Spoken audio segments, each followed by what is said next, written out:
Hi friends, ഇന്നത്തെ വീഡിയോയിൽ afternoon വിശേഷങ്ങളാണ്. സമയം ഇപ്പോൾ ഉച്ചയ്ക്ക് 1:30 ആയി കേട്ടോ. ചോറ് തിളപ്പിക്കാൻ വെച്ചിട്ടുണ്ടായിരുന്നു ഇൻഡക്ഷനിൽ. സ്നാക്സ് വെച്ചിരുന്ന ബോട്ടിലെല്ലാം ഉറുമ്പ് കയറിയിട്ടുണ്ടായിരുന്നു കേട്ടോ. അപ്പോൾ അതെല്ലാം ഒതുക്കി വെച്ചതാണ്. കറിവേപ്പിലയൊന്നും മാർക്കറ്റിൽ നിന്ന് മേടിക്കാറില്ല കേട്ടോ. ഇത് ഫ്രഷ് ആയിട്ടുള്ളതാണ്. അടുത്ത വീട്ടിൽ നിന്ന് കിട്ടിയതാ. അപ്പോൾ അതെല്ലാം എടുത്തു വെച്ചു വൃത്തിയായിട്ട്. ഇങ്ങനെ ബോട്ടിലിൽ അടച്ചു വയ്ക്കുമ്പോഴത്തേക്കും കുറേ നാൾ ഇങ്ങനെ കേടാവാതിരിക്കും കേട്ടോ. ഓരോ ദിവസം കഴിയുന്തോറും മൈറയുടെ കുറുമ്പ് കൂടിക്കൂടി വരിക കേട്ടോ. എല്ലാം ഒക്കെ ഇപ്പോൾ ഒറ്റയ്ക്ക് ചെയ്യണമെന്നുള്ള വാശിയാണ്. കുറച്ച് മുന്നേ പുറത്തു പോയി വന്നതാണ്. അങ്ങനെ പുറത്തു പോയപ്പോൾ കുറച്ച് സാധനമൊക്കെ മേടിച്ചിട്ടുണ്ടായിരുന്നു. ഈവനിങ് സ്നാക്സ് വീട്ടിൽ തന്നെ ആക്കുന്നതുകൊണ്ട് മൈദയും പിന്നെ കടലപ്പൊടിയൊക്കെ പെട്ടെന്ന് കഴിയും കേട്ടോ. അതുകൊണ്ട് അത് ഇടയ്ക്കിടയ്ക്ക് മേടിക്കേണ്ടി വരും. നാടൻ ഏത്തപ്പഴം കണ്ടപ്പോൾ അതും മേടിച്ചിട്ടുണ്ടായിരുന്നേ. കുക്ക് ചെയ്ത കുറച്ച് പാത്രമൊക്കെ കഴുകാനുണ്ടായിരുന്നു കേട്ടോ. അതെല്ലാം കഴുകി വൃത്തിയാക്കി. ഇന്ന് ഉച്ചയ്ക്ക് ഫുഡിന് കഴിക്കാൻ വേണ്ടിയിട്ട് ബീട്രൂട്ട് തോരനും ചെമ്മീൻ ഫ്രൈയും ഉണ്ടാക്കിയിട്ടുണ്ടായിരുന്നു കേട്ടോ. അത് രണ്ട് നല്ല കോമ്പിനേഷനാണ് കഴിക്കാൻ. ഭക്ഷണമൊക്കെ കഴിഞ്ഞ് ഞാനും കുഞ്ചും കൂടി ഒന്ന് ഉറങ്ങി കേട്ടോ. ഉറങ്ങി എഴുന്നേറ്റ് ഒരു 6 മണിയൊക്കെ ആയപ്പോൾ മാർജിൻ ഫ്രീയിൽ പോയിട്ടുണ്ടായിരുന്നേ കുറച്ച് സാധനങ്ങളെല്ലാം വാങ്ങാൻ വേണ്ടി.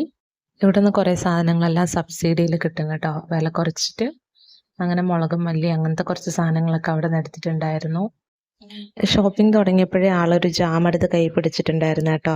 അവിടെ ബില്ല് പേ ചെയ്യുന്നതിന് മുമ്പേ പൊട്ടിക്കാൻ നിന്നതാണ്. അങ്ങനെ വീട്ടിലെത്തിയ പാടെ തന്നെ അത് പൊട്ടിച്ച് കൈ കൊടുത്തു. പിന്നെ ജാം വാങ്ങിയത് കൊണ്ട് തന്നെ വരുന്ന വഴിക്ക് ഒരു ബ്രെഡും വാങ്ങിച്ചിട്ടുണ്ടായിരുന്നേ. അങ്ങനെ ബ്രെഡും ജാമും കൂടെ കഴിക്കാമല്ലോ, അത് രണ്ടും ആക്കി ഒരു 2 ബ്രെഡ് എടുത്ത് കൈ കൊടുത്തു. എന്ത് ഫുഡ് കൊടുത്താലും ആദ്യം ഒരു ഇച്ചിരി കഴിക്കും കേട്ടോ, പിന്നെ അത് അവിടെ കൊണ്ട് വെക്കും, പിന്നെ കഴിക്കത്തില്ല. അതാണ് അയാളുടെ സ്വഭാവം.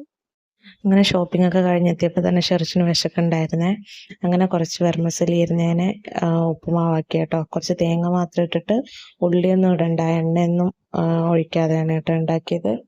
ഞാൻ ഫുഡ് ഉണ്ടാക്കാൻ പോയ ഗ്യാപ്പിൽ ഒരാളിവിടെ സോപ്പൊക്കെ വെച്ച് കളി തുടങ്ങി കേട്ടോ. വാങ്ങിയ സോപ്പ് മുഴുവൻ പാക്കറ്റിൽ നിന്ന് പൊട്ടിച്ചെടുത്തിട്ടുണ്ടായിരുന്നേ. എടുത്ത് കത്രിക വെച്ച് കട്ട് ചെയ്യുവാണ് ആള്.